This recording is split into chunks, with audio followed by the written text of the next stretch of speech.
Disney family, I'm Stephanie and you are watching Facts About Disney.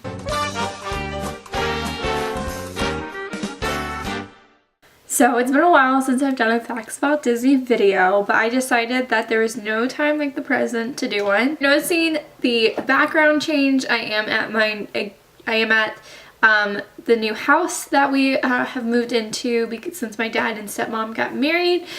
So for this video, I decided to do a video about how college students can afford to go to Walt Disney World. I just went to Walt Disney World over spring break, and it was so much fun. I went with my friend Kendall, as you guys saw from the vlogs, but we did it very, very cheap.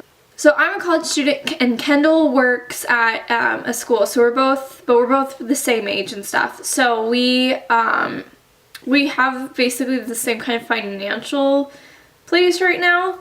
I at the time was not working. I had saved up a lot of money through working at the retail store that I worked at through the summer, and then I worked there for Christmas and Thanksgiving and all those major holidays. So I did have a good amount of money saved up for this trip, and Kendall did too. So that's why we decided to go.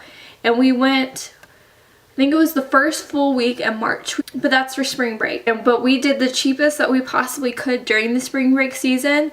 But anyways, this is not the point of the video. I just kind of wanted to go through a list of things. If you are my age and you really want to go to Walt Disney World like I do right now, but you're worried that you cannot afford it, then I'm going to try and help you. I think the biggest thing is going to be the time of year that you decide to go. If you decide to go around spring break because you have time off from school, you're going to be in the same boat that I was in. It's going to be a little bit more pricier because it's going to be a heavier flow season, which basically means they're going to be having more people come in, so they're going to be charging more because they know that everyone has that time of year off.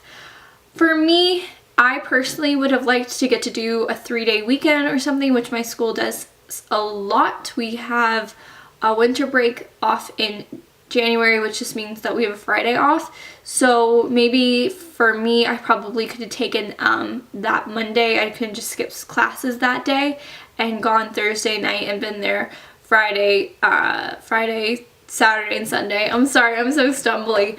But that way, I still could go for the amount of days that I did go, but I went at a cheaper time of the year and also a less crowded time of year. But with 3-day weekends, it's something that you're also going to have the weekend rush, so no matter what, it's going to be a little bit crowded, but it's going to be cheaper in price. I always want to think times that kids are not in school. Those are going to be the times that are going to be less busy. So, like, the end of January, early February, that time is really nice because kids and most college students will be back in school by that point, so the crowds will be really less. I went with my school in 6th grade, I think the first week of May or the last week of April, something like that, around 2000, was it 2010? I don't really remember. No, it couldn't have been 2010. Anyways, it was a few years ago because I was in 6th grade. But I remember that it was not crowded at all.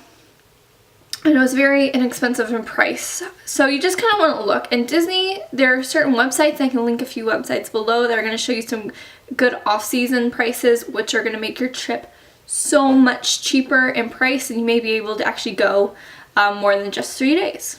So I know there are packages for 3 days and 5 days. 5 days is going to be a little bit more because it's more days. I personally found that 3 days, it's a lot, but it's good enough. If you're one of those people you like going, then it's perfect.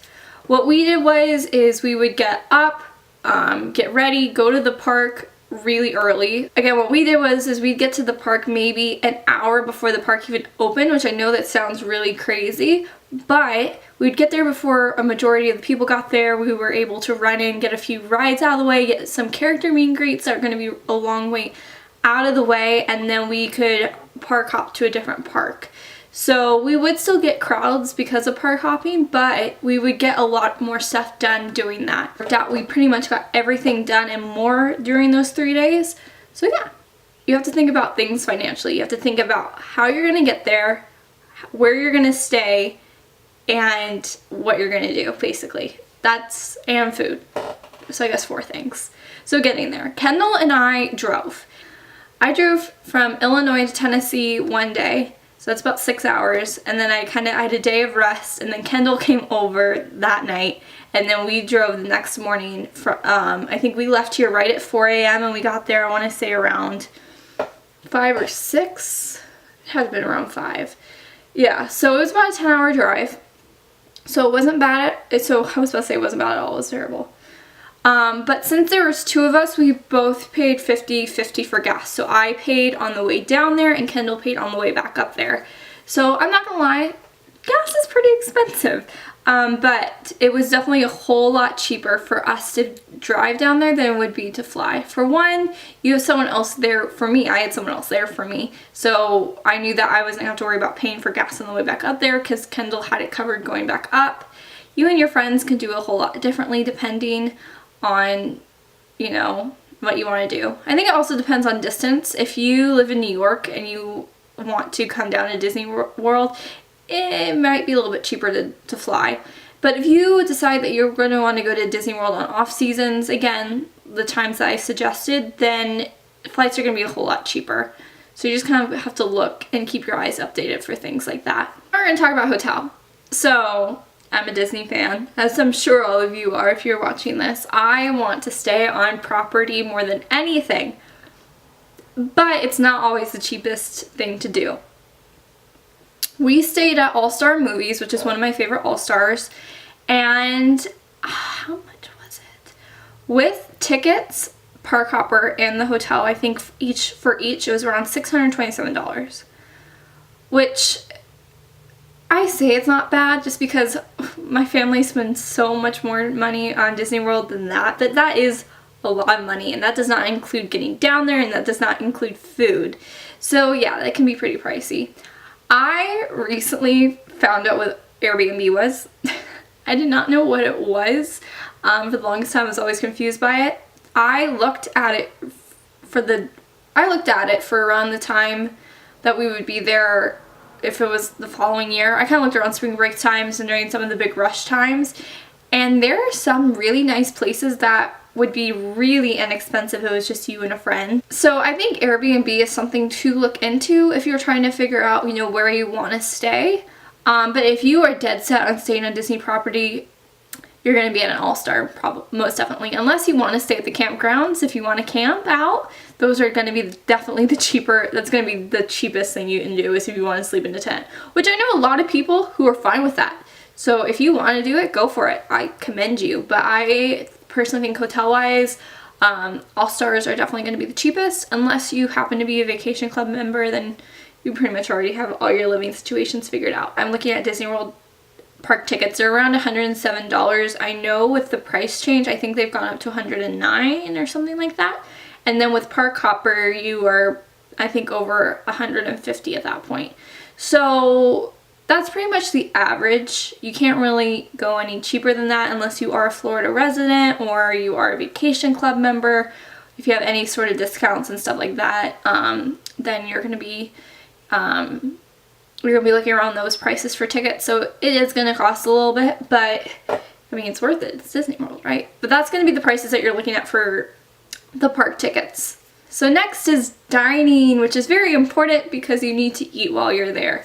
So there's a bunch of things that you can do to make eating at Disney World cheaper. So I'm going to kind of use what Kendall and I did, for instance. So we went grocery shopping the day before we left. And we got a bunch of snacks. We got protein bars. We got Cliff bars, I guess, which technically is protein bars. We got, you know, water bottles. We got soda, things like that. Not only for the car ride down there, but also to have while we're at the hotel, so that way we're not constantly wanting to go down to the cafeteria and get snacks. I found that was so much cheaper. I think that the stuff I got was around maybe $15, but some of the stuff you could get down at the cafeteria in the hotel would be around the same price, just for a few different things. So it was nice. It held me up through the whole entire trip. I had snacks on the way back up, and it was really nice. Also, I'm one of those people, I tend not to eat breakfast, and it was nice to be able to grab a protein bar, a Cliff bar, and just have that on my way to the park. I had something in my system, so that was also really nice. So now while you're at the parks, again, there's a few different things you can do. I packed a few snacks with me. You know, I'd get little bags and put Doritos and chips and things like that in there so that way I had something to nibble on. But you're at Disney World. I mean, I was at Disney World. I needed a churro, I needed a pretzel, I needed ice cream. Like, those are things that you're gonna want to get. But also, if you just keep certain snacks in your backpack, you may be even able to skip a meal from here to there. But if you are one of those people, no, I need to eat lunch and I need to eat dinner and stuff like that while you're at the park, this is what I would highly suggest. I'm what my dad likes to call a nibbler. So basically, I won't eat all my food. I get full really fast, but give me 30-40 minutes and I'm starving again. So what my parents tend to do is we would share meals. So my dad would get something really big, my mom used to get something really big, and then they would give me a little bit from each of their plate, and that's how I would normally eat, and that's how they would save money. Because there's no way sometimes that I could eat all the food. So I remember talking with an employee, and she saw that I was from a college, and she told me, she said, if you want to get something cheap here, I would highly suggest getting a kids meal. And after she said that, I started getting kids meals every single like bar thing that we went to, and I saved so much money. And what's nice about kids meals is, yeah, it's smaller, but they give you little snacks and stuff. So I was at ABC Cafe when she told me this. I got a burger, which was it was like a small size burger, but it was fine. I ate it. I got a little thing of fries. I got applesauce, and then I got a drink. I think I just got apple juice, or I got one of those small little soda cups. And so what was really nice about that is I ate my burger, I ate my fries, I drank my drink, and then I had the little applesauce to take with me, you know, wherever I wanted to go. And it was nice because I had a snack later. And for me, that was enough food to last me until dinner time, or at least until I need to snack on something. So if you're looking for a really cheap option, do kids meals. I would highly suggest just doing kids meals. I know there's some people who are like, I need more food than a kids meal. Completely understand, but if you want to do something cheap, I would do that. And then just pack a lot of snacks. The last thing is going to be, you know, extra stuff like souvenirs and anything else like that. So I had a few different gift cards saved up, and if you guys know me, I collect the Alex Nani Disney bracelets, which is kind of convenient since I worked there this past summer. But I always get one every time I go there, and I knew that I, you know, obviously wanted to get one. Those are really pricey. I think it was $40. So yeah, it's pretty pricey for a bracelet. But I got it, and I did the very first thing that I did, so that way I kind of knew how much money I had left for souvenirs. And I got two other souvenirs. I got one of the Mickey Mouse straws, which are 99 cents. And you can get it when you're getting food at like the ABC Cafe and other places, any quick dining. Got that was 99 cents. And then I got a t-shirt, and I think that was $25. And that was the last thing that I bought. So I would suggest, if you're going to do souvenirs, maybe wait till the last day and then, you know, buy stuff. If you're like Kendall, who had never been before, she wanted an autographed book and ears. So that was the first thing that we went and bought for her. And then I know she bought other stuff, but all of that we waited for the last night. So I would just wait till the last night, see how much money you have left, and then determine, you know, what you want to get, if you want to get anything at all. I'm one of those people, I like to get a t-shirt every time I go there, and I like to get a bracelet. So it just all depends on who you are.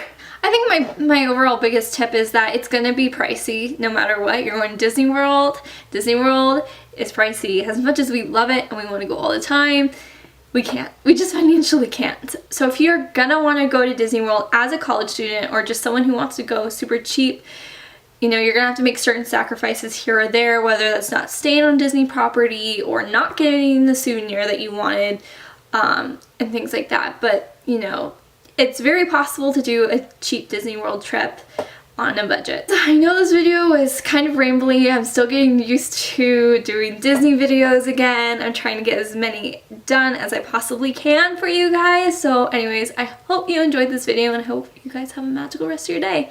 I hope to see you all real soon. Bye! Nice to be back, ladies and gentlemen. Hi, where are you from?